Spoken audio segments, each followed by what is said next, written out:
Yes, hello. Good morning, good morning. Ayan, tinanghali na ng gising. Hay nako.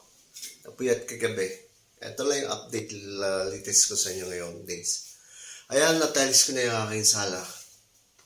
Ayan, may tatlong klaseng tiles ang inilagay ko dito. No, ako na mismo nagkabit yan. Ako na mismo ang nag-design.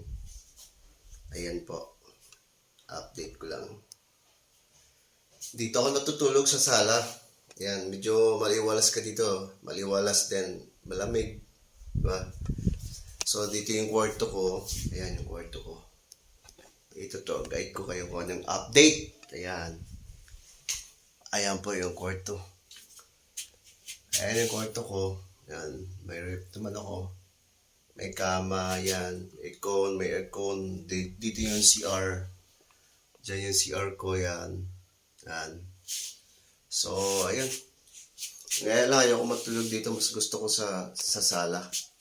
Ayan yung update, no? So, dito naman sa ginagawa ko, dito ako minsan gumagawa ng content. So, yung content ko, ayan, simple. Sa umpisa mo na ako kasi wala pa akong naisip. Ayan, sa mga TikTokers dyan, no, mga creator or vlogger, baka pwede naman. Actually, wala akong gamit pa eh.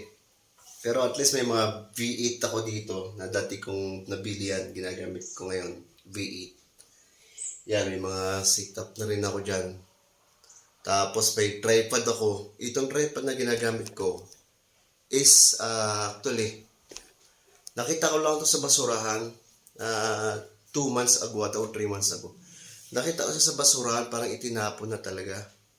Ngayon, nakita ko siya.